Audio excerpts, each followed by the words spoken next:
Yeah. Oh, I fucking forgot we're being recorded. I better stop being so snarky. Wait. When has that stopped you from being snarky? Yeah, I was going to say. I've been reining myself in terribly. Okay. Wow. Let that be a lesson to everyone listening. James censors himself. I do. What's that meant to mean, Curtis?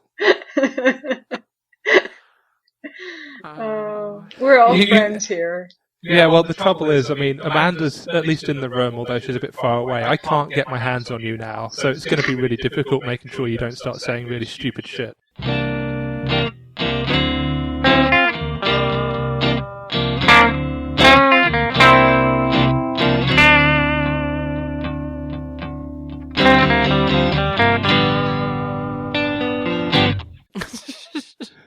Again, when did that ever stop us in the past? I know, and also, you were like way over the table. There was no fucking way that was going to happen. I could throw things.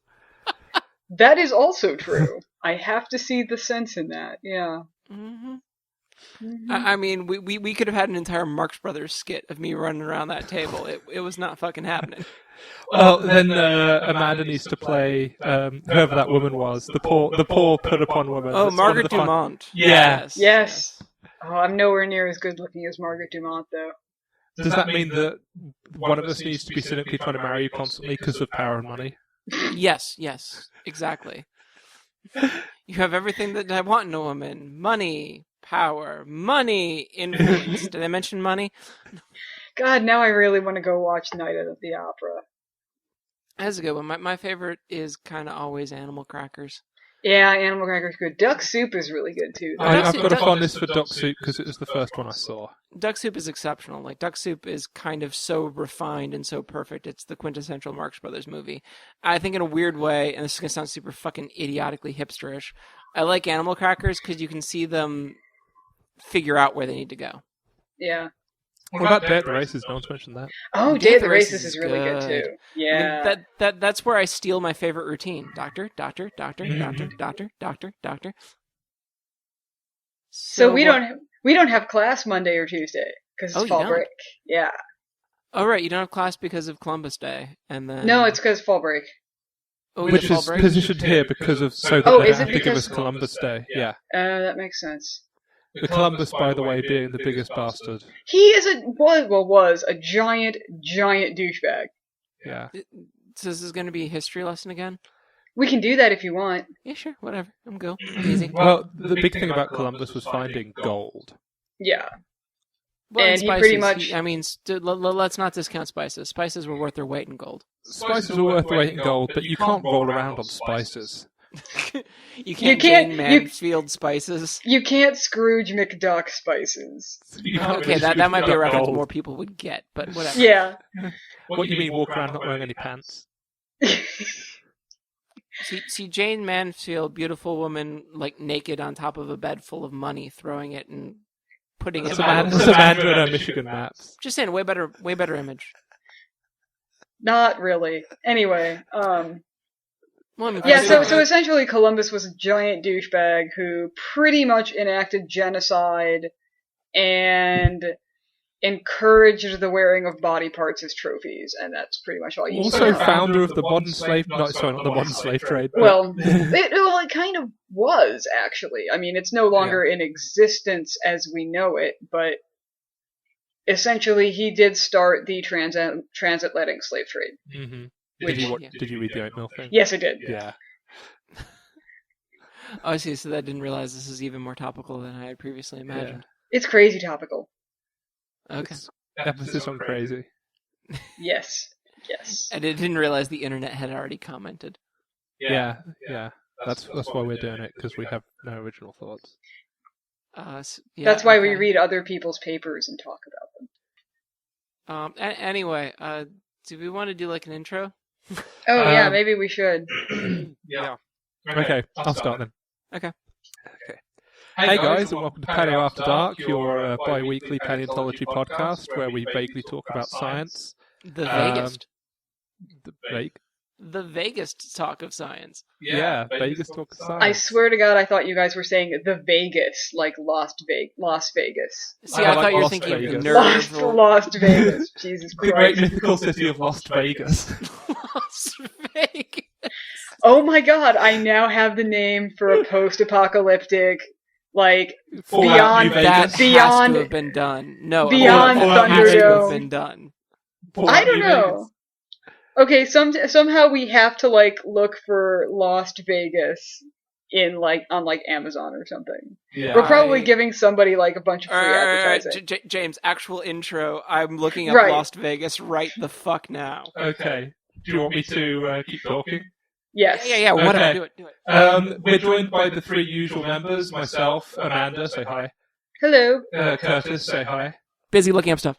Okay, and I'm terribly sorry, but our guest speaker from the last one, the fucking cicada that you can hear throughout the entire recording, is not joining us today.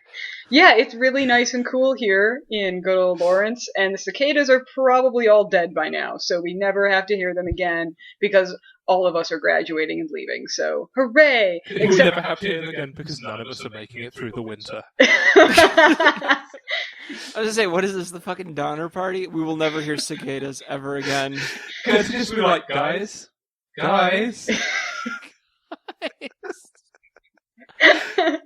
And, yeah, I don't think cicadas are part of the Pennsylvania ecosystem, so...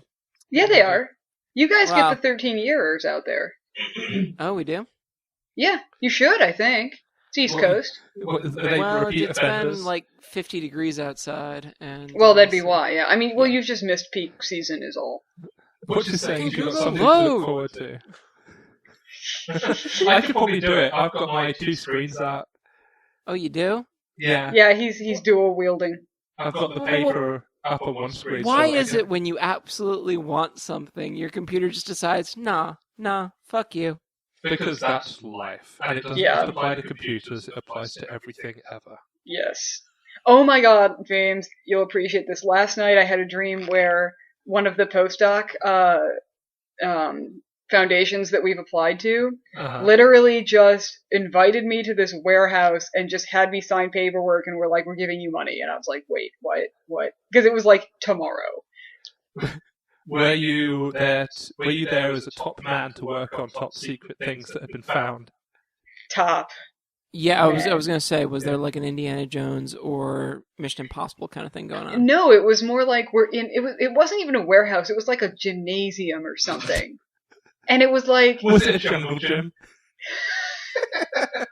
that was horrible. Wait, it was what? yeah.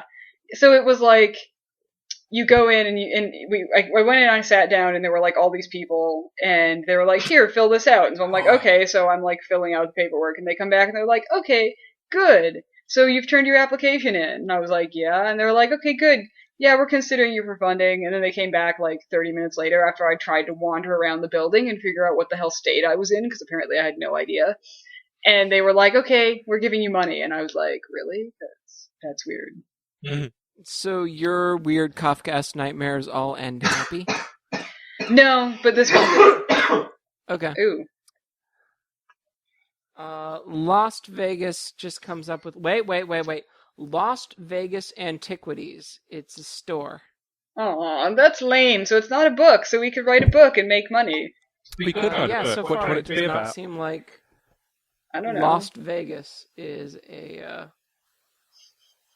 No. I think it'd be very ironic if it sank and it was under a ton of water. So you want Well, like the well- lost city of Atlantis, but Vegas. Technically, isn't Vegas in the Basin and Range? So couldn't that maybe happen? Well, I mean, but the Basin and Range isn't like the African Rift Valley. It's flexure due to the Farallon Plate. We're basically buckling because we've got we're- our back up against a barrel, basically. Yeah, well, I realize that, but still, like, you could. People don't know that. I mean, maybe you concoct a crazy ass theory where They I don't pumped know, all the water out of dam breaks Nevada. No, they and pumped all the just- water out of Nevada and it just piled up, and that's why there's no water anywhere else. See, I was gonna try and use like local features, but yeah, sure, we'll do that. Yeah, why Local not? feature. Have you not seen not Django? That other one. Rango. Rango? Oh, yeah. yeah. Yeah. Yeah. Darth Vader's. We should base everything off of cartoons with Johnny Depp. I'd be okay with that. Yeah, I mean, I guess it's not a terrible way to go. James, you're shaking your head. Why? Nothing. I just nothing. Nothing. I just nothing. Mm. I mean, I got to be honest. If you sadly look back on the roles that Johnny Depp has played in the last few years, Rango might be the least just playing Johnny Depp. That is good. I mean, eventually he's going to fail to act. No, that's not a sentence. He's going to fail to act. Fail to act. I was going to say his acting career is going to fail when he finally just appears up his own ass, but. Oh yeah, okay. But I failed that sentence. No. Unfortunately, that sentence failed to act. I like the "I failed that" sentence. That actually works. In my opinion. That sentence. I know. I think it works. So basic human communication is just partner with me. Aw, you sound like some students. What? Nothing. What? Nothing. So before this escalates, fish are fun, right? Yeah. Fish are friends, not food. I think I went in the red there. Yeah, whatever. Nah. We'll fix it in post. Yeah. Yes. So yeah, this is actually a really cool paper, and I actually know one of the guys who was like working on it. Oh, cool. Well, it's fun talking about that paper, but now because we're emotionally attached to the paper, we can't talk about it. So. Oh yeah, okay. So then this podcast is just done. We've got nothing to talk about. That's good. That's a good 16 minutes of pure material that we can send out unedited. Yeah, totally. Yeah. We'll keep it all. Like it's just comedy gold. I mean, informative, scientific. Fuck this. So what's the paper about? It's about fish. Moreover, it's about Jaws, which is a terrible pun, but... How is it a pun? It's a reference. Okay, I guess it is a reference, but it's still a terrible reference. It's a pun if the paper's Jawsome. Oh, God. See, that is a pun, and that is a terrible pun. That is such a terrible pun. And it makes me think of that fucking Street Sharks show. Oh, God. I used to have toys of those. You did? Yeah, I had toys of everything. I was a kid. Man, I don't know. I never had parents who were like giving me the Ninja Turtles with little action figures. Then again, I never wanted them. I always just wanted like a Nintendo cart. He's a real trooper. He just keeps going. He's a real trooper. So wait, you lost me entirely? No. I don't know if you heard me. Oh, okay, I didn't. Okay. Hooray. Anyway, what were we talking about? Right, fish and Jaws, and the evolution of Jaws, and the evolution of fish. Yes, and their relationships all to each other. The evolution of Jaws is that you should ignore Jaws 4. Wait, there is a Jaws 4? That's the one where it's the one where it's mentally linked to the mother. Yeah. And it calls her out to sea, and then she kills it by ramming it with a boat. Spoilers. How have I never heard of this movie before? I thought Jaws 3 was the last one, and that one was idiotic enough with a shark taking out a helicopter. Well, Jaws 3 was Jaws 3D, right? I don't know. No. Jaws 3D was a remake of Jaws with none of the original cast or plot. Right. Oh, okay.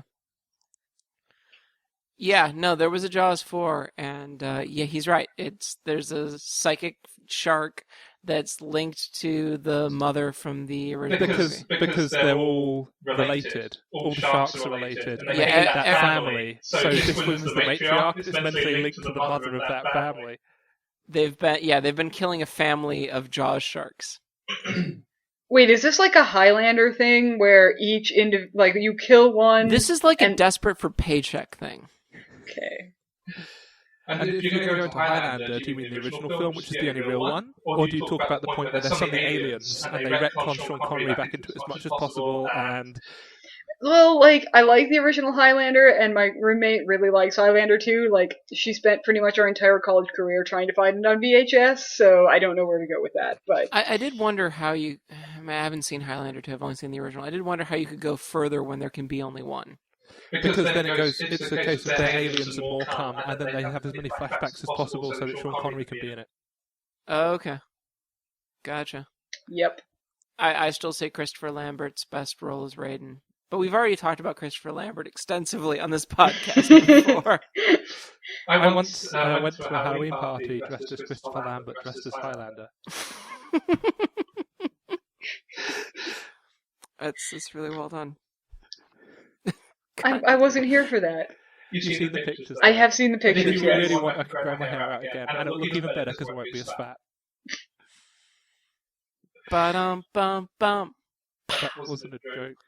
I know. I'm just trying to add, musical underscores, Anyway, fish. Fish and Jaws. Yeah. So what is so interesting about these particular Jaws, Amanda? So, okay, let's step back and Well, start. essentially what it is although he's a villain, he has a heart of gold. And at the end... Yeah, and he's got that girl that he really loves, and, James God damn Bond it, can't you kill him in the guys. end. Okay, so we've broken this, right? Like, this just doesn't work anymore, right? Okay, alright, I'm not gonna start giggling. Okay, anyway. Okay, so, when you talk about the evolution of Jaws, you start with, essentially, really early vertebrates. Jawless fish. And because the earliest vertebrates didn't have jaws. They had mouths, but they don't have jaws, so they couldn't actually open and close. They're sort of represented today by kind of lampreys and hagfish, right? Right, those are the only two living what we call the anathans, or the jawless fish. Do you mean anathans or agnathans? I mean, isn't this sort of the thing about science? You just pronounce it differently? Yes.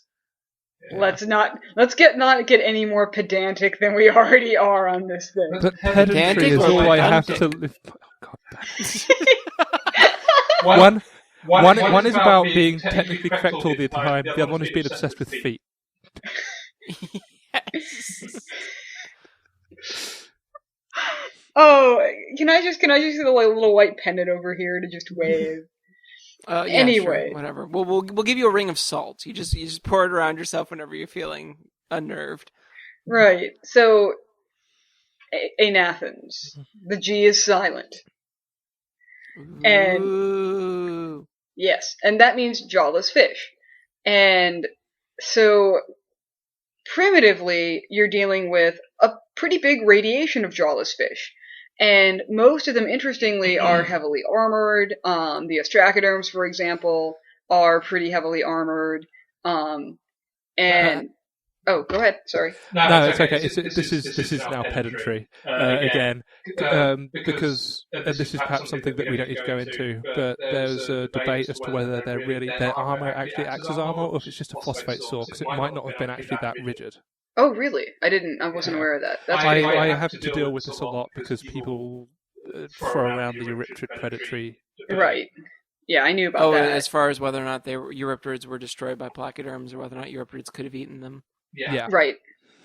Makes sense. Yeah. But by the time we get to Placoderms, they're definitely rigid, bony plates of armor.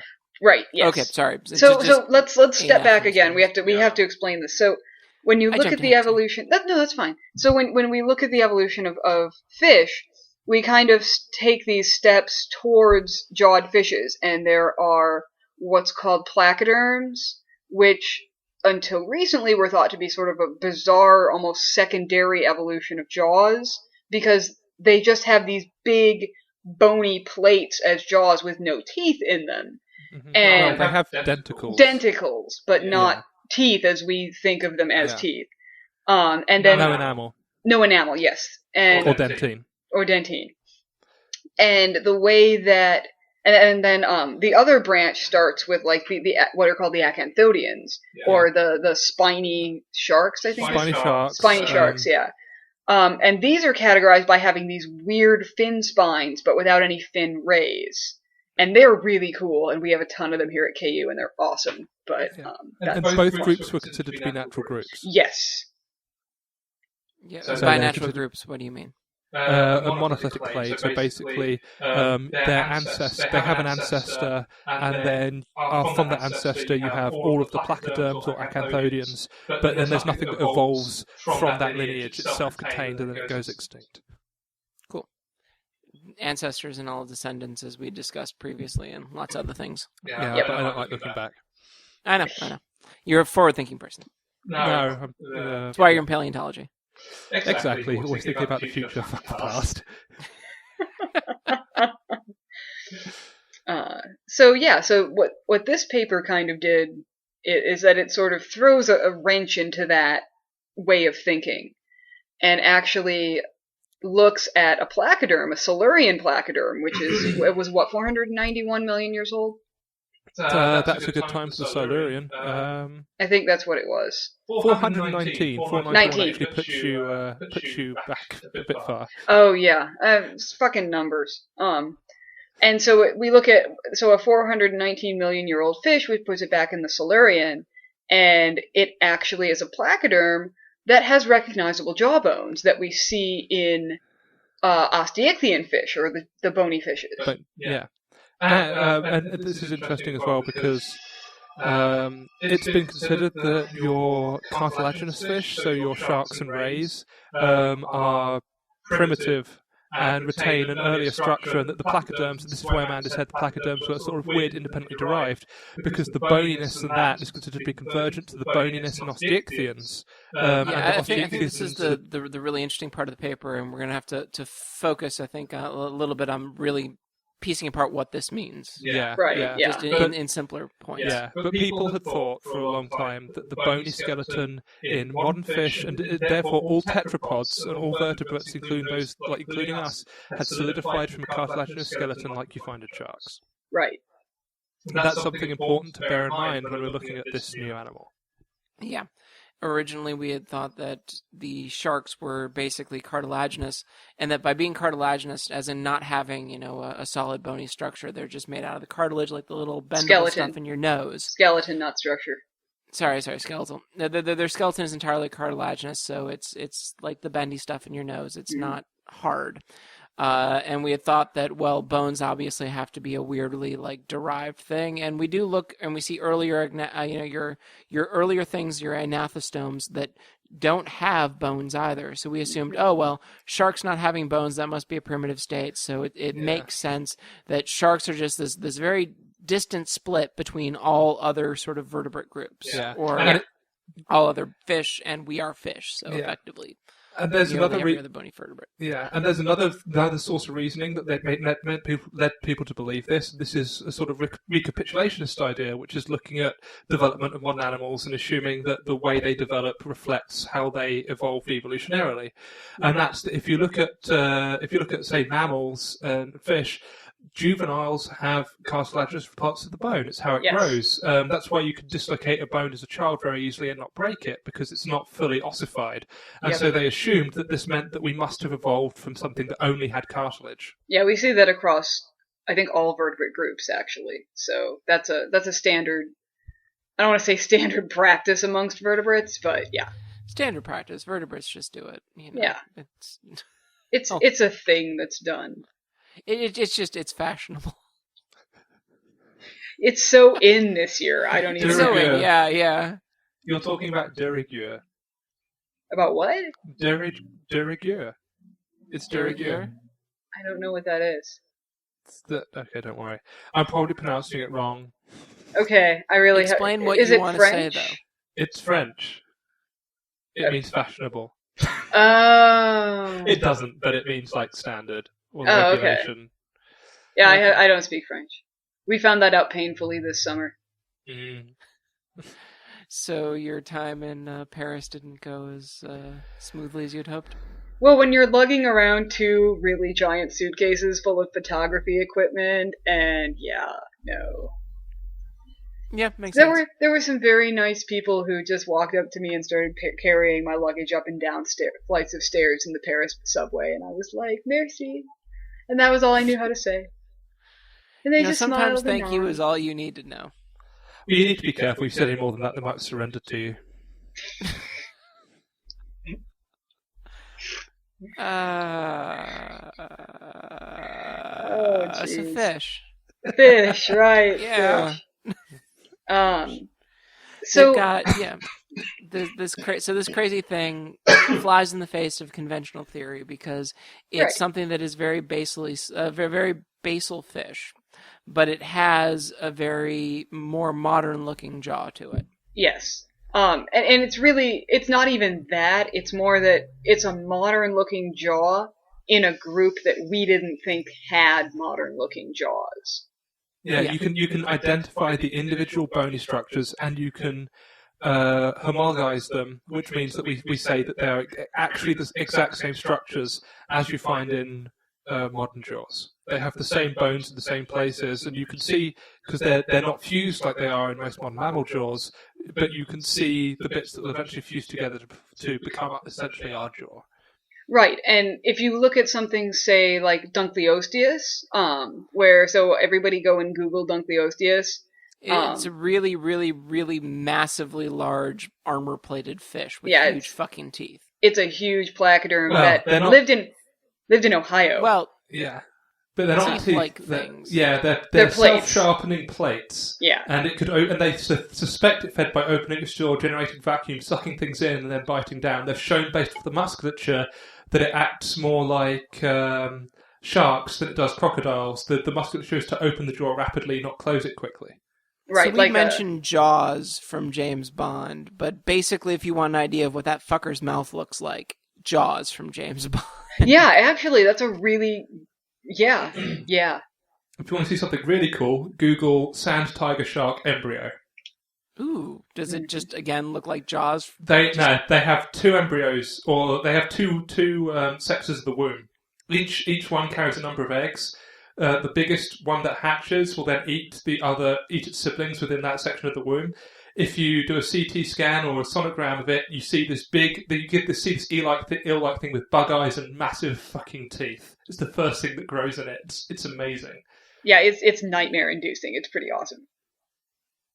You might know them as grey nurse sharks.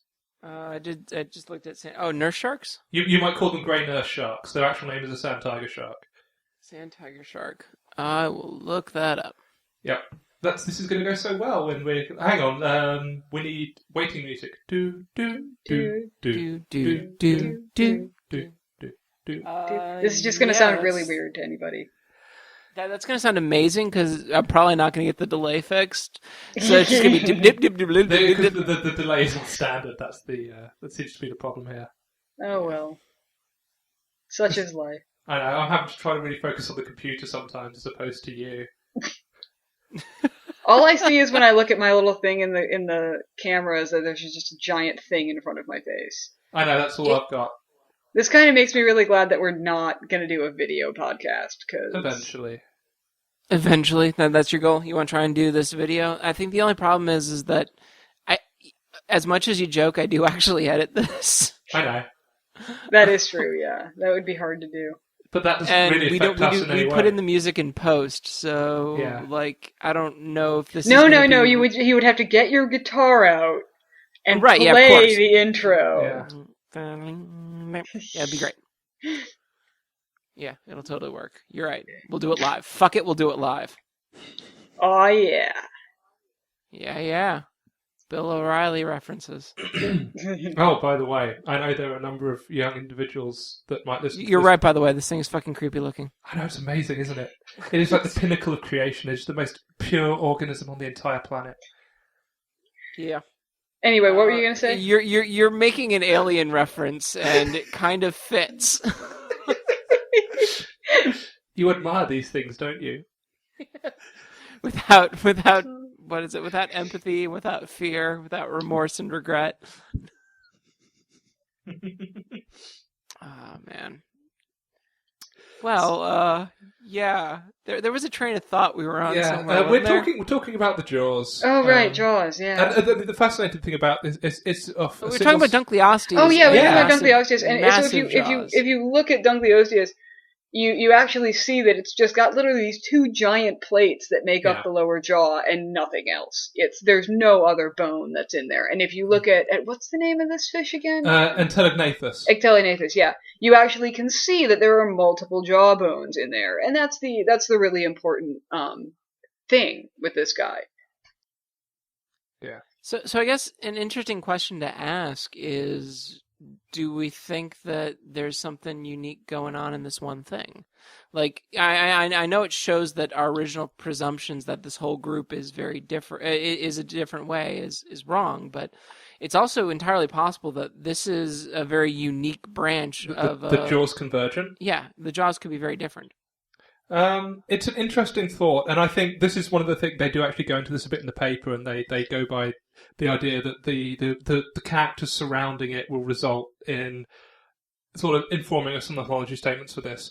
The one thing that is interesting is even if because this is dermal bone, even if this is not directly homologous to the jaw that we have with its internal skeleton in most tetrapods and fish today, they have the same bones and they have the same pattern of sutures and stuff like that. So there is something homologous about this. Even if it is expressed independently, this is the same kind of structure and the same essentially genetic blueprint that has led to the development of this. I think we need to step back here and explain something. We need to explain the difference between dermal bone and the bone that makes up our skeletons, which is called endochondral bone. Mm-hmm. So there are two different types of bone. I was going to say, yeah, you go ahead and do that. The vertebrate paleontologist finally has a contribution. So there are two different types of bone. I've got tons of jokes about boning or bones. I didn't mean to say boning. I have something small that I can hurl at you, by the way. Do you have something small that you could bone him? Never mind. Shut up, Curtis. Anyway. You've got that the wrong way around. I know. It's just, it was fucking hard to work with what I had, okay, man? God! I feel like I should just get up and walk out. You can't. You're way too wide in there.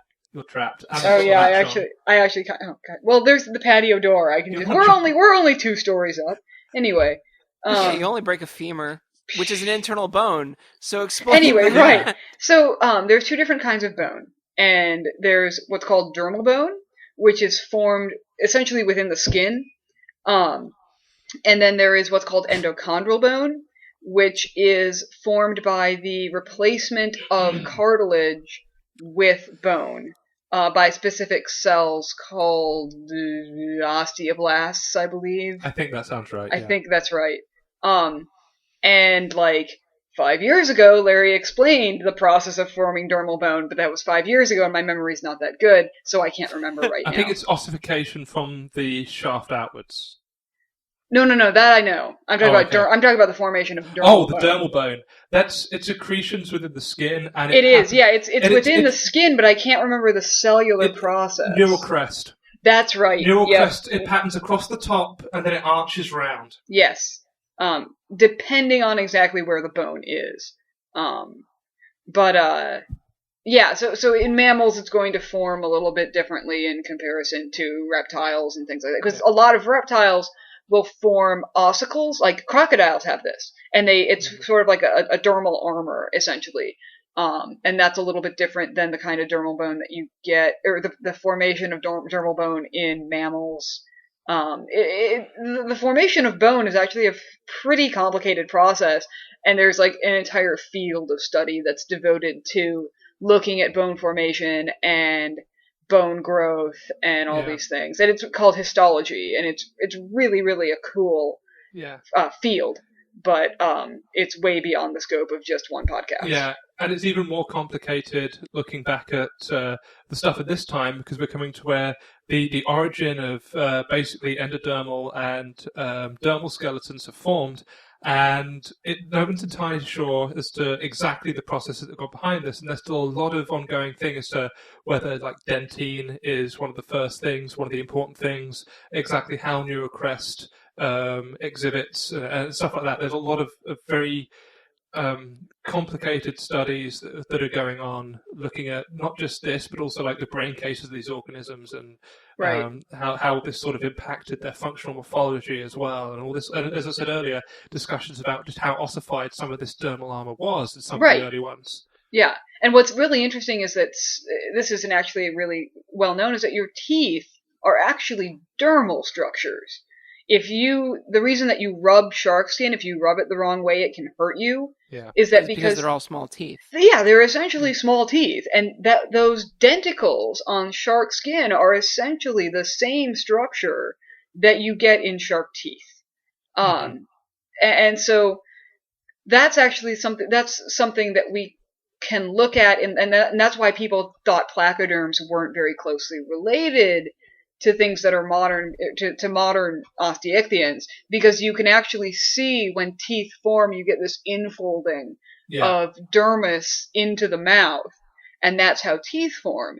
And if you don't see that, then it was thought you're not on the main line to everything, essentially. Okay. That's really oversimplified, but it was assuming a single origination for a lot of these characters. Right.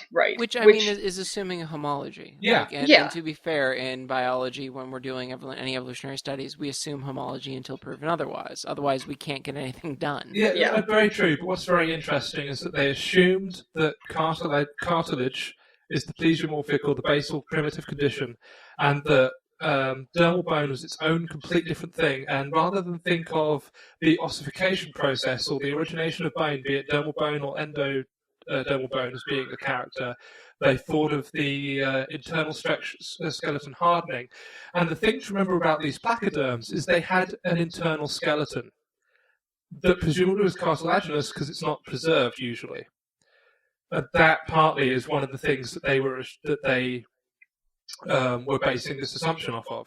Right. We have to remember these are all vertebrates. They have the vertebrate characteristics of, a notochord that runs through covering a dorsal nerve cord. Yeah, a notochord at some point in their ontogeny, because we lose our notochord when we're at a fetal stage. Yeah, a certain stage of the embryo.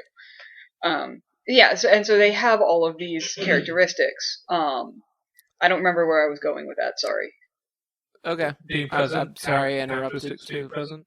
Right. So we should have the reasonable expectation that jawless fish, placoderms, these things should have some sort of cartilaginous skeleton. That is a reasonable assumption. Okay. The specimen itself, just getting into the actual animal a bit, it's an amazing specimen. Oh, it's beautiful. They've only got the one, but it's the front, basically it's the entire front half of the animal, all almost completely articulated.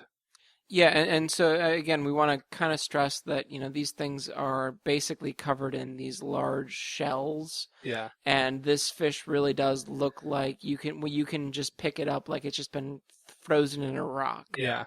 Yeah. You can see the shell, and in order to see the internal structures that a lot of this is based off of, they use some sort of tomography techniques. Yeah. Was it X-raying or some other sort of techniques to look at the changes in density? Because CT, they did, yeah. CT. Okay, so the CT scanned it because they didn't want to destroy the specimen. Again, it literally is just like you can see the fact that it is a huge bony fish, like covered in armor, and it's got nostrils and all these things. It's ridiculously good. Yeah, you've got the orbit, which is a remarkably small eye at the front. I mean, this looks like your typical snub-nosed, not very active placoderm. You've even got the hinge line where the gills would have been positioned, which you can see. Now, it's fascinating to get it preserved like this because, I mean, I've found placoderm specimens before because you often get them associated with the kind of things I'm working on. And because it's this dermal skeleton and it's within the skin, often what will happen is these things will die and they'll rot and then they'll just fall apart. So you'll find independent plates. Most of your Dunkleostes kind of things, they're all reconstructions of various plates that have been placed back together again. Yeah. Right. Yeah. I think Dunkleosteus was articulated. They've got at least one articulated specimen. There are a number of ones, and it's not always as big as people say. The maximum was probably around 6 meters, but they've got some that are as small as 2. Yeah. Well, I mean, also you have to remember that's 2 out of meters. the Yeah, of course. yeah, that's, only 2 meters. You know, But you have to remember that's out of the Cleveland Shale, which is a pretty, good environment for preserving completely articulated specimens. But that's neither here nor there. Yeah. Not every specimen. I mean, I've seen a lot of specimens that were just like the face or the jaws. Yeah. Well, I mean, jaws in quotes. Well, the other thing with a lot of these animals is that you've got the front region, so you've got the lower jaw, which is often just a single or two plates in placoderms. Those quotes don't work in an audio podcast. I know, but they can hear me saying it. They can hear you? Okay. Yeah, they can hear him stressing the word. Yeah, and then I Jaws. said which, and then I sort of qualified that, But fuck you! I had a sentence. Yeah, the jaws things. Yeah. In quote marks. But yeah, so they've got big plates around the lower jaw and the upper head region, and it goes back as far as the pectoral fins, and then you get smaller standard kind of scales. So you often only get the front of these animals, and you're missing the anal fins and the dorsal fin and the tail, because that is of much smaller dermal units which just fall apart because they're basically just like ossified scales. And we should specify that these things don't have fins the way that we think of fins. They don't have the ray fins that the ray fin fishes have, or the fleshy fins of modern lungfish or anything like that. They pretty much just got plates. Not so like really big platey paddles, essentially. Pretty much, yeah. Mm-hmm. And jawless fishes are the same way. They didn't have real fins, and if you look at modern lampreys and hagfishes, exact same thing. Cool. Yeah. I know too much about lampreys. Is there such a thing as knowing too much about lampreys? I guess not, but they're assholes. Do you get stopped by certain people at the borders, because you know so much about lampreys? No. There was I can't remember if it was a Roman or definitely an Italian that had a pond full of lampreys that he used to push he'd lure his enemies over to his villa for meetings and then just push them into a pond full of starving lampreys. That's a lovely thought. That's kind of gruesome, yeah. Mm-hmm. Especially because, to be fair, he's Roman. That comes with the territory to some degree. Especially because most lampreys that you all dissect in class will be a couple of inches long. A well-fed adult lamprey can be a matter of feet. Oh yeah, easily. I've seen some pretty big ones on the lakes. And also just looking at the face. I mean, I want to stress the fact that you look directly into the, I guess, face in ultimate quote marks here of a lamprey, and it is just a circling void of teeth. Yeah. It's icky. It's what you imagine the abyss would be. It is going a into rasping hell. surface, and they exude this kind of gunk, which lets them twist around themselves. And just no, those are hagfish. Hagfish, okay. Hagfish do that. Yeah, lampreys don't do that. They don't exude the gunk, but they still just... you see fish with big disc-shaped scars where lampreys are just grabbed a bite and gone. Yep. Yeah, it's icky. They just sort of rotate their teeth in a grinding fashion around things. Yep. Horrifying. Yeah. Anyway, I'm gonna have nightmares tonight. Okay. I'm glad I could impart something positive. That's all right. I was probably gonna have nightmares anyway, but not the point. So yeah, Jaws. I mean, do we want to? I mean, how much more do we need to talk? Do we want to talk about this? Because then they do a discussion about what this means. So at some point we could have a break and then come back onto discussing. Yeah, what this I was going to about. say, have we talked enough about the Jaws? Do we want to take a bit of a break and just come back talking about the phylogeny and the potential? Okay. Yeah, no. Yeah, I guess there's just one final thing maybe to say then before we move on to the break and the next thing, which is they identify a dentary in this. Yes, they do. They do identify a dentary, and So define what that is and why it's important. Dentary is the tooth-bearing bone in the lower jaw. In mammals, it's the only bone that we have in the lower jaw. In everything else, it's just the bone in the jaw that has the teeth in it. Okay. And that's very interesting in this guy. They have other stuff in there that's other. They identify tooth-like denticles on the dentary as well. Yeah. Which is unique for placoderms. Yes. So that's very, very interesting for this. Because they're not, placoderms aren't quote unquote supposed to have that. Yeah. So I guess that's one of the key things that will come into what we'll talk about after the break, which is how this is related to other fish, in quotes, and what this means for how those fish are also related to each other. Totally. I just realized I've been drinking dogfish beer. Hey! That's a shark. Yeah. I've dissected those. You've dissected a dogfish? Yes, I have. Cool. You can buy them in England as rock in fish and chip shops. Really? Yeah. Are they farm raised? No. That's weird. Well, we catch it. I mean, when you're fucking trawling, you've got to get what you get. No, that's true, yeah. We also eat anglerfish. I mean, you eat what you can get. Not anglerfish. Wobbegong. Not wobbegong. Angel shark and that sort of stuff. Oh. We have a coastline. So you kept getting better, I think, as you went. Like, starting with anglerfish is like, really? And you went towards more palatable. I don't know. I mean, at least we're not fucking Icelandic, where we catch a Greenland shark, bury it for 6 months, dig up its rotting corpse, and then eat it. Oh, yeah, that's gross. I've seen videos of people eating that. Didn't James May eat it on what's his face show? Yes. Yeah. And didn't God, what the fuck? Hell's Kitchen. Gordon Ramsay. Yeah. I remember watching that quote with James May and Gordon Ramsay, and James May just eats everything with that, blank little smile of James May, and Gordon Ramsay's vomiting. It's basically like drinking concentrated ammonia. Yeah. And the best thing about Greenland I've sharks... seen people, like, when they're opening it up, vomit. Like outside, yeah. It's just, it's such a stench that... Yeah.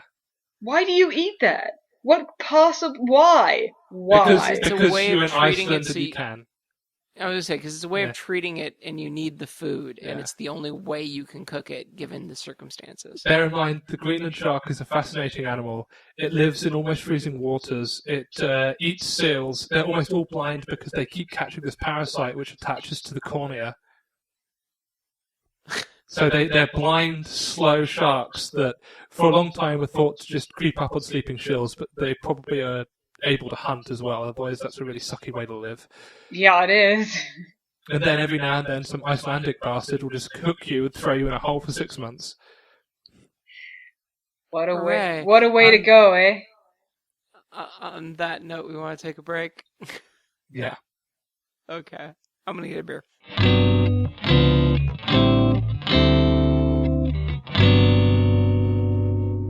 Lansing, middle of nowhere, Michigan. Okay, so not in like literally middle of nowhere, Michigan. So not in like middle of the hand. The murder center, everyone's poor. No, okay. No, that's Detroit and Flint. That's the east side of the state. Okay, because I was going to say, if you're trying to kill me, there are easier ways to do it. I wouldn't wish Flint on anybody. The thumb side is the murder side. No, the thumb itself is quite nice. Okay, the thumb crotch. Yes, actually, that's very accurate. It was bad enough when Amanda said the thumb itself is quite nice. Did you have to then throw the word crotch in there, Curtis? Yep. Whereas the pinky, that's kind of like the touristy areas. Yeah, it is. Yep. That's a rabbit. Yes, exactly. And that is shielding you from the devil. Yep. Yeah. I missed something. We miss you, Ronnie James Dio. That's what this means. It's shielding you from the devil, not actual devil horns.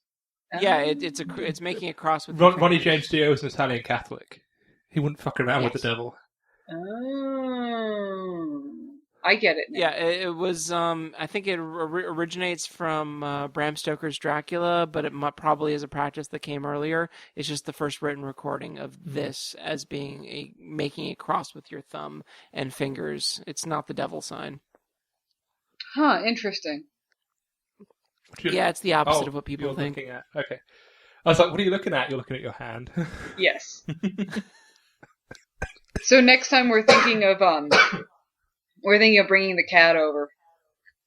Yeah, I heard you guys discussing that. Then we can have fun. Then we can have a fourth podcast member because you'll hear wandering around. Meh. Yeah. She's you have a microphone up with an extra computer. And it's going to be real X-rated because he's going to be on drugs. There's a person at the thing that sells catnip, and I've given him 2 leaves today, and he just goes fucking nuts. He and it's ate one in hilarious. 5 minutes, then ran around meowing constantly. And he's sitting there going, Jesus. His eyes were actually open. So it's Requiem for a Dream. yes. Like, dilated eyes, holy shit moment. Yeah, Yes. and he's just like he said more things in those 3 hours than I've heard him say in a month. He was very talkative. Okay, It then. was really funny. The floor is eating me, the floor is eating me, the floor is eating me, the floor is eating me, the floor is eating me, the floor is eating me. Why won't you help? James, stop giving the cat bad trips. No, that was me. That was my fault. Well, the best thing was when it was all gone, but it was still in her hand, so he was trying to eat her hand. Yeah, he grabbed my hand and started biting the shit out of it. Thankfully, thankfully his teeth are really dull, so it's just kind of tickling. And he was just sort of going, ah. It was really funny. He was stoned out of his gourd. I'm gonna go home and give him some more. Really, you want? Yeah, you want him? yeah. It's always good practice to get your pet stoned. Well, it'll help him sleep at night, right? Sure. It's like giving your kid whiskey to keep them asleep, right? Hey, that works sometimes. If they don't go to Seriously, sleep. when I was in high school and I had my first anxiety attack, my neighbor, who's an ex-operating room nurse, came over, actually checked all my vitals, gave me the whole, once over, looked at me, looked at my mom, said, she's having an anxiety attack, give her a hot toddy. And then after a bottle, Amanda slept soundly. Pretty much what it was. And then, what, was it 3 weeks ago that I decided that vodka is the answer to all of my problems? Yeah. Vodka is not the answer to all of your problems. It is the cause of most of But them. she is she's much more friendly when she is drinking vodka, so... No, vodka is the answer to all of my problems. It's hilarious. I got sleep James, for the first how friendly? time. Shut up, James. I didn't say anything! That was him. It was all him. Both of you, shut up. You're making me red out massively. That was all him. I didn't say anything. So on that note, do we want to talk about fish? Yeah, I guess we should. Welcome us back. Sure. Anyway, I can't joke about that because I have a certificate now. Yes. You do, I forgot. Yeah. Your license. I have certified sex... no, the opposite of that. No, you're a certified unsex offender. Certified unsex offender.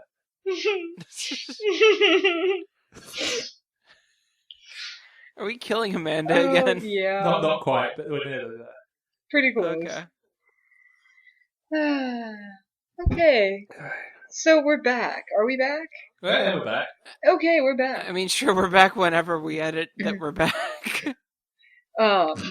So when we left off, we had just wrapped up talking about, jaws, how jaws form, different kinds of bone, and why people thought that osteichthyon or bony fish jaws were different from the jaws of early fishes like placoderms. And so now our next step is to talk a little bit about what this paper means and what this paper talks about in terms of our understanding of fish evolution and relationships. While James dies. Slowly and painfully. The sad thing is, you could hear this cough about 3 or 4 podcasts ago, which means it's been about 2 months. Yes. Yep. Again, as I said, when in quality healthcare, you might want to get that checked out. Anyway, just occasionally. Yeah, I know what the problem is, and I know it's going to kill me. So. Oh, good. Yeah, that's positive. Just fatalism. It never hurt anyone. Amanda's giving me a look that means I'm going to have to go and make an appointment with the doctors. Yes. I can't say no when she does that. Hey, I gave you the wait until you have quality health care, i.e. when you were back in the UK. Yeah, that's fair enough, but just as long as you go when you're there. We'll see. I might as well just go now and use the health insurance. That's true. Oh, that's true. You are getting insurance here. Yeah. Yep. Perks of being employed. perks of being foreign. When I don't get a choice, I have to use the insurance that's given to me, and I have to pay for it and like it. Hooray! Yay! It's just like a tax, which I don't have a problem with because I'm reasonable. Ice burn. So I've got the phylogeny up. It's all pretty. And it's, That's great. Yeah, science. Yeah. This is why I look like some kind of hacker from a bad movie, because there's a big screen reflection in my glasses. Yeah, no. It basically does. It looks like you don't have eyes because your glasses are just. I don't, because I had them replaced by the NHS. Right, forgot about that. And I have enhanced optical sensors that allow me X-ray vision. Yeah, I can't see anything because I'm on the other side of the room. I think you mean NSA. No, that's no. Oh, okay. No, fuck your humour. Fuck my humor. What the? Wow. I missed something here. I think I did too. I just responded.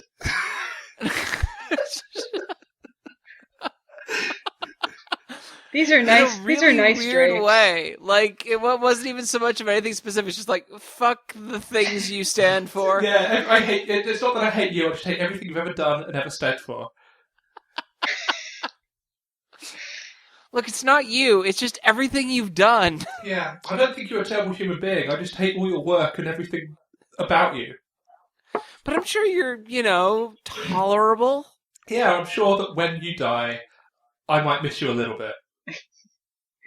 Just a touch. Just a tad. My glass has a bird on it. It does. Which bird? It's got prairie falcon on it. Which bird did we see today? Being mobbed horrendously. Oh, is this like yeah. Blue's Clues? We saw a Lincoln. Was it a Lincoln Sparrow? We saw a Lincoln Sparrow? Yeah, it was a Lincoln Sparrow that it hit a window, and we picked it up and helped it. And it pooped on my nice. shoe and then climbed up Amanda. It Literally, did, like, up Amanda. Yeah, it did both of these things, and then we Okay. set it on the windowsill, and then forgot to go back and check on it. But I'm sure it was fine. It was fine because it wasn't bleeding or anything. It wasn't concussed. It had none of the traditional symptoms of a concussed bird, so it was totally fine. Yeah. And then we saw a big old female Cooper's hawk. Huge. I mean, this is the biggest Cooper's hawk I've seen in a long time, and it was getting mobbed to shit by blue jays. It was hilarious. Okay. Because when Amanda has to deal with annoying people that won't leave her alone, she gets angry. But when something else does, that's funny. I think that's actually humor in general. I think you you defined humor. Probably. Anyway. It's funny when it's happening to Someone someone else else. and tragic when it's happening to It's you. the legacy of the Marx Brothers. Hey, we've gone full circle. Indeed. Anyway, so back to the fish, which I can't see, but James can. Yeah, the James The fish James. phylogeny. The James fish? The The mythical James fish. fish. If you catch it, it'll give you 3 wishes. All of those wishes will be to release the James fish. I will grant you 3 wishes, provided those wishes are let me the fuck go.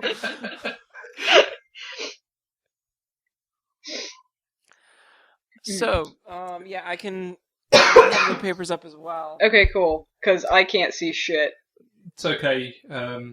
If you want to run around over here, you can look quickly. Or Are you kidding me? I am way the fuck pinned in here.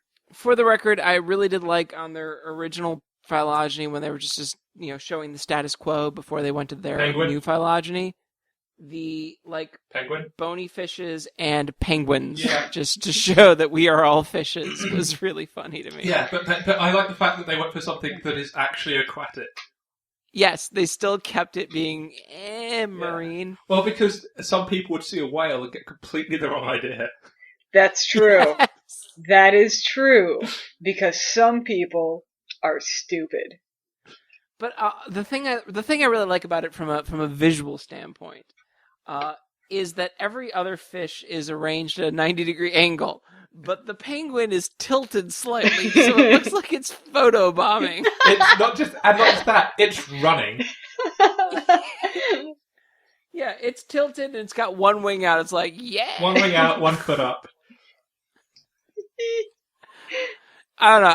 I saw that and just kind of, it was the only thing I could think of as I read the paper. And it's a good paper, but I just kept laughing to myself, being like, that is the funniest looking I thing. kind of really hope the penguin would come up in the discussion, actually. And I know they had to color it because they wanted to just make sure that things stood out from each other, but keeping the color pattern of green, purple, and yellow was a little weird, and a yellow penguin, no less. A yellow penguin made it kind of look like a finch or something. Canary. Yeah, a little canary. The poorly known little angled, like slapped in angled penguin just.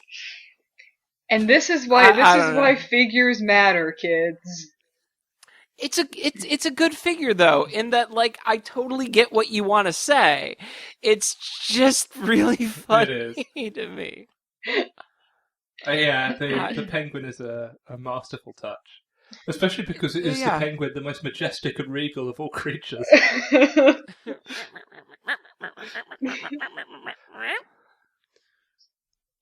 Penguins. So, what does the phylogeny mean, guys? Actual tree, yeah. So, I guess two things about why I like this tree. It's very rare that I see a phylogeny in nature that I think is actually good. And then I do actually have a few things I want to stress that are kind of annoy me, but I don't think they affect the paper. Okay, well, you can. I'll say about why I think it's good, and then you can do the points. They're probably things I've noticed but glossed over because I thought they've actually done a very good job for once. No, I think they've done a very good job. There's just a few things. The main thing is that, first of all, they show a strict consensus. Yes. They include a majority consensus but on the actual paper. Now, the strict consensus means that it is the most... Basically, what you've taken is when you do a phylogeny, you generate the most parsimonious result, which means the simplest result. But given your data, there might be many topologies that are the simplest result. So when you do a strict consensus, you're basically giving a tree that shows what all your other trees agree upon. So if there's any disagreement between whether or not this is an actual group, that will then become what's called a polytomy. It'll just be there will be no resolution within that tree. Mm-hmm. It's the most... Amanda, I'm trying to think of a word, and it's the most conservative approach. Yes, exactly. Yes. Yeah, who are you texting? But it's also the most meaningful approach as far as a consensus is concerned. Yeah. So there's that. Which is what I'll get into when we get to the next part, but go. There's 1,117 most parsimonious trees. Now, it's very brave of them to admit that they've got that many parsimonious trees. A lot of people would go, oh, that's too many, and try to get it down more.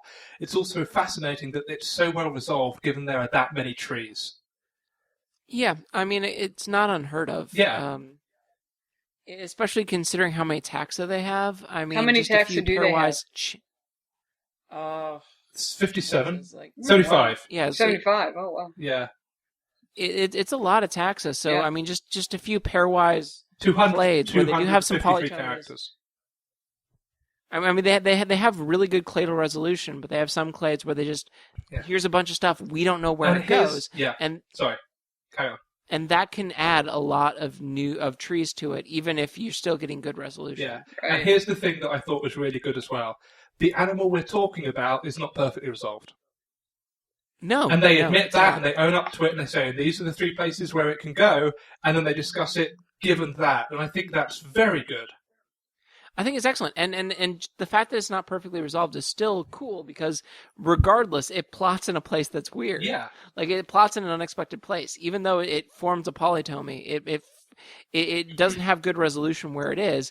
It still has enough resolution where you can say that this is meaningfully distinct. This is something new and interesting. Yeah. So those are the reasons I thought that this was a nice representation of phylogenetics within a high-profile paper. And my only caveat was that in their discussions, they really tried to force one interpretation. Is it the one that's shown in the majority rule tree? Yes. They tried to say over and over again, but if you look at our majority rule consensus, the majority of our data shows this. Yeah, and this is why I would never even calculate a majority rule tree, because you will fall into that trap. My problem with this is that a majority rule consensus is just, it's basically a percentage of X number of percentage of trees give this result. And it's usually over 50%. So if more than 50% of your trees, there'll be a number at each node. And if it's 100%, that means every tree has this this characteristic. If it's only 80, that means only 80% of your trees. The problem with that is it's the most parsimonious tree. Each of those trees the criteria equal... is parsimony. Yeah. One tree is not any more or less important than anything else. And that doesn't mean that 80% of one tree is more important than 20%. Every tree is equally important. And that's why you can only use a strict consensus tree. And because they're equal probabilities, and each of those different trees, because maybe a single node has changed, there being 80% of them showing this one relationship doesn't make that any more likely in any way. Right. Exactly. Yeah. So that was the only time that majority rule consensus trees are typically used is when they're sort of used as batch for like the end of Bayesian analysis, where you are actually sampling a probability landscape and you are actually using those majority rules as a probability estimate. Yeah.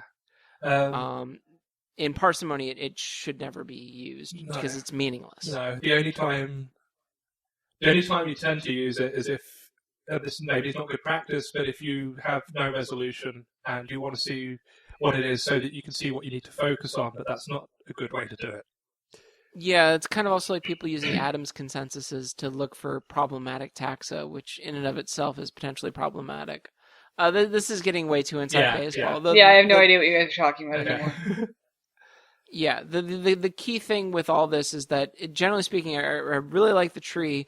And I really do think that no matter what, its placement in the tree means that this taxa shows something really interesting and does kind of subvert a lot of our original expectations.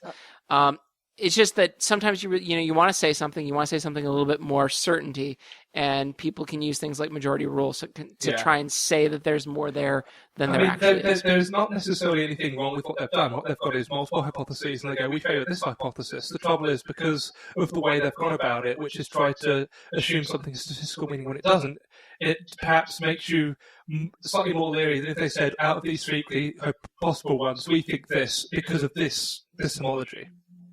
Yeah, no, I agree with that. And yeah, again, it's not something that most people would probably think is leery, and I think that's actually the thing that, weirdly enough, makes me more leery, is I think in a lot of people's minds, if the majority of your data is saying that, that must be meaningful. And knowing at least the basic mechanisms of parsimony, I think it's an easy trap to fall into for people who don't really understand what the method actually means. Mm-hmm. Yeah.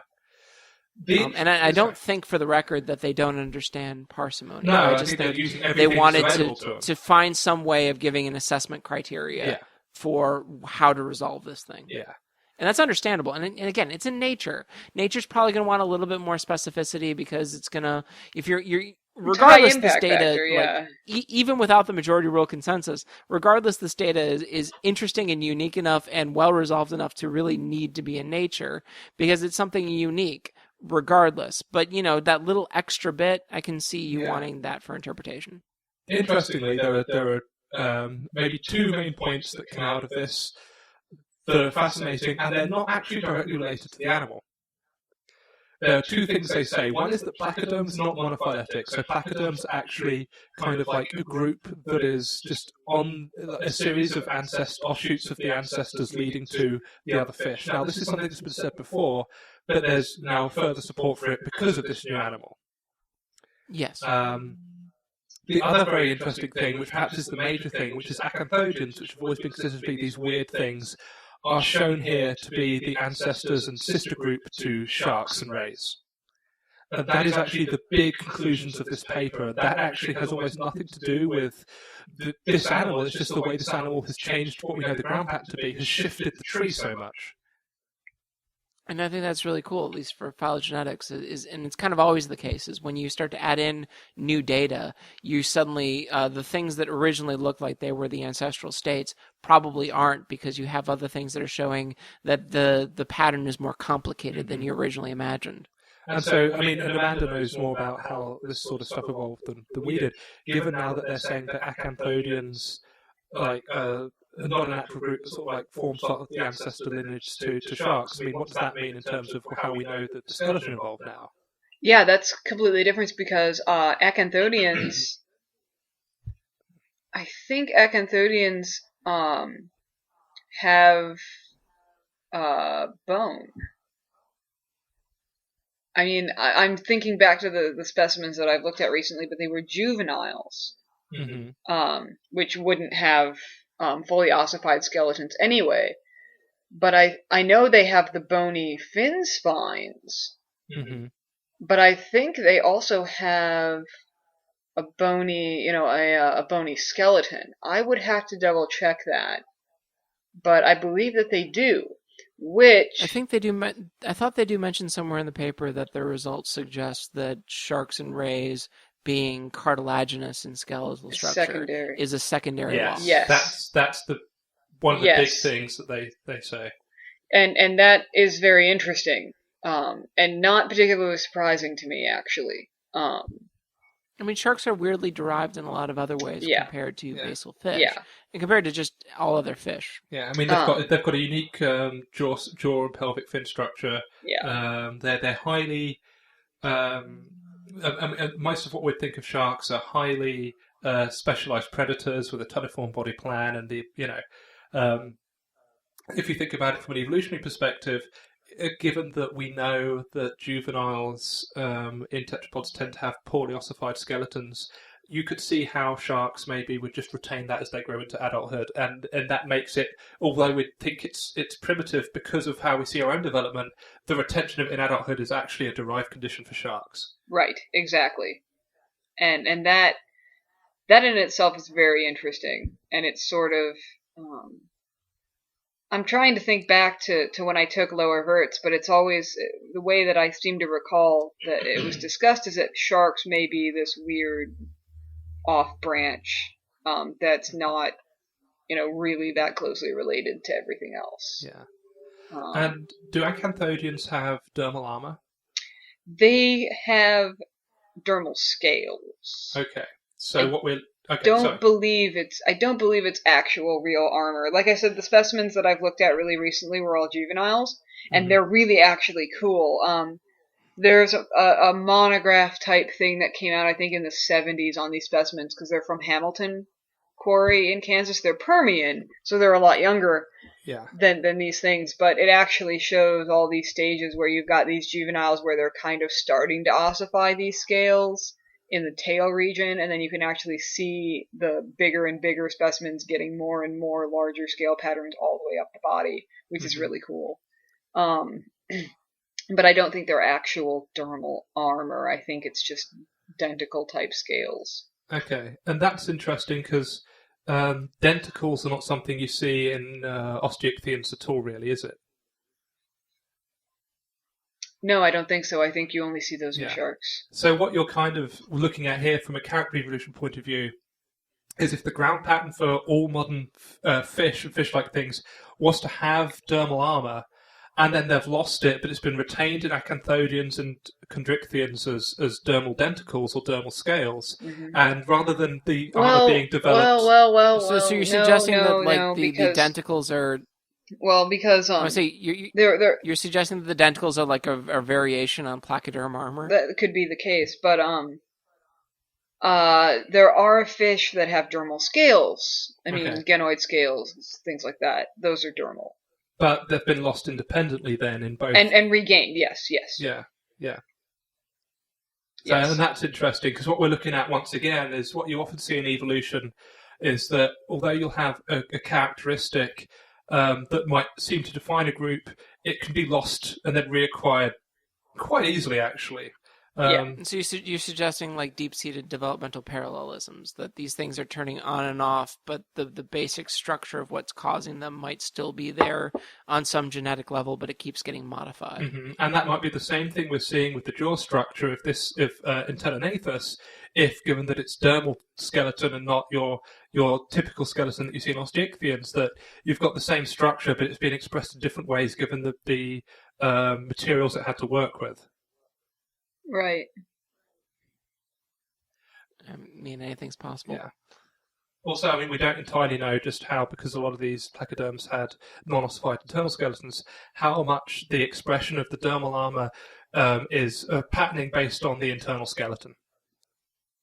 Yeah, I was wondering about that. So with the CT scanning, like, I know they can get the internal skeleton on that. Like, has anyone done any studies on why the dermal armor is like how the dermal armor forms? People have been working on it, but it's something that's very tricky, especially because you have to start thinking about things like your developmental pathways and the gene expression that's causing this, because there might be multiple gene expressions causing the dermal armor. What they can do, and what you see here, is they've scanned it and found that it's mostly hollow inside. The fossil is, but you can see the patterns within the bone that shows its growth and the blood vascular system within it, and that you can also see the brain case. And the brain case is what tells you a lot about these early fish. So that's one of the things that they were able to do, to have a look at the brain case and see exactly what's going on. And if you look at their figure with the new phylogeny, they show you the muscle attachments, and they show you exactly why this does appear to be more like the more derived fish rather than the other placoderms, because not only does it have a jaw, but the muscle attachments more closely resemble chondrichthyans and osteichthyans than they do the placoderms. Yeah, that's interesting that they're able to define some clades based entirely on the muscle attachments of the jaw. Although what's also interesting is on their phylogeny, they've got a few things that are obviously paraphyletic groups, like non-real groups. They grade into things, but they are certain jaw arrangements. Yeah. So we can also see an element of the evolution of the jaw musculature as it evolves into a different form. Yeah. Yeah, and I mean, and this is what I was saying about characters turning on and off as well. You'll get something that, without doing this kind of analysis, you think, oh, this is a great character that defines a group. But then when you see that it eventually grades into something else, you can realise that it's actually a ground pattern defining a larger group, including other things you hadn't realised were in it. I think that's also just an issue of complexity. Mm-hmm. We as human beings can barely imagine something outside of... Well, we can imagine 3 dimensions decently, but not that great. And anything outside in the n-dimensional space is just far too complicated. And when we're dealing with like using characters to try and reconstruct evolution, we might be dealing with thousands of dimensional spaces, thousands of possibilities of how things could go, and we just can't process it. It was one of the most uncomfortable things I've ever witnessed in my career so far. I've been watching my advisor try to draw 4-dimensional space and then slowly unravel as he realised he couldn't quite do it. There's what was it? A 2-dimensional space has a 1-dimensional shadow. A 3-dimensional space has a 2-dimensional shadow. So a 4th-dimensional space should have a 3-dimensional shadow. It's the same way. I mean, my both mine and Amanda's principal component stuff. You got multiple dimensions, as many dimensions as measurements you throw in. We visualize it in 2 or 3 dimensions because otherwise you just can't work out what's going on. Yeah. I mean, that's why you're doing a principal component analysis. You're trying to find the 2 or 3 most important components that define your variability so that you can possibly understand what the fuck is going on, because otherwise it's too complicated. Pretty much. Boy, I'm glad that chapter's done with. You really want your drugged out high conversation. Imagine an organism that lives in multi-dimensions beyond 3rd dimension, man. Like, it probably thinks of us as just crazy-ass simpletons that can't possibly understand. We all live in 4 dimensions. Well, but who actually comprehend the 4th dimension. Yeah, that was something living in space-time. That was part of the discussion. If I click my fingers, time stops, and then you get sections. And he was thinking of it like a film reel, and that you get certain frames per second. And each frame was a point in time, and that's how you visualize 4 dimensions. But that's thinking of 4 dimensions, 3-dimensionally in a linear path. Yeah. Your old advisor was Doctor Who. Was he just using Doctor Who as an example? No. Okay. Yeah, the film reel analogy is weirdly thinking of 4-dimensionality as a 2-dimensional plane. But it's the same way. It's the same way as like these trees and stuff like that. Anything you do, it's taking a concept that you have, no matter how polished or unpolished it is, and trying to communicate it. Exactly. And you have to communicate it in ways that you can verbalise and understand, and your audience can verbalise and understand. So it's like making a podcast.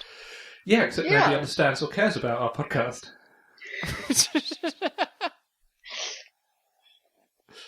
Ouch. So it's nothing like making a podcast. Well, I mean, it's everything about understanding about making a podcast, because none of us understood or cared about what he was saying either. Hooray. Yay, futility.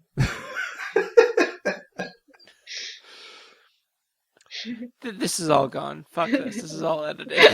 It's just gone. At this point, it's just going to be playing like really happy music I can get for free online.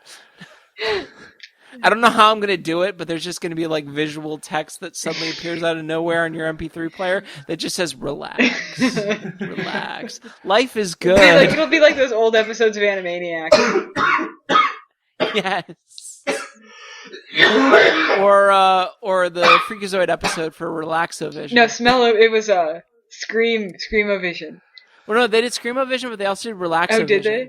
We think that this episode is far too hard for you to handle because it's too exciting. So now we're going to try Relaxovision. Every time something dangerous comes on screen, we'll show you a pretty picture. And then, like, every time there's a fight scene, it flashes to, like, puppies or a field. God, I love or a Freakazoid. waterfall. And that song that I can't remember, that da da da da da da da da da da. Yeah. No, I love the Screamovision episode was one of my favorites. Scream. Oh, freak. I'm gonna need to charter a bus. God. You're not a very bright group, are you? Oh, man. Anyone who hasn't seen... Anyway. Yeah. Regardless. Anyway. Indeed. James, thorough commentary. Brilliantly met, sir. I like to contribute. Brilliantly met. Anyway, fish. Do we have much more to add? I don't know. I think the tree's really cool. Yeah. We discussed the implications. Yeah. It's all about the implication. It's all about the implication. I've got nothing. Where you can make rash decisions based on fear. The one thing that it does look is the front view of this picture looks like a Boo from Mario. Yes. Definitely. So yeah. Good times. Good times, guys. You've spent too much time with Paula. These are the moments of your life. So, yep. Okay. Cool. Are you just testing if your pop filter No, works? I'm just making noises to fill the time. Okay. Isn't good. that what we've been doing this entire time? No, we've been having a conversation. Like, I remember Christopher Lambert came up. I mean, important shit. Yeah. I forgot we said interesting things at one point in this podcast. Oh, yeah, totally. You know, it happened. Yeah. I was there. Yeah. Not like there, but I present. You were here. In a metaphorical You were here sense. through the internet. Through the internet. Yeah. All right, well, I've been Curt. I've been Amanda. James, and thanks for all the fish. Yeah, we're signing off.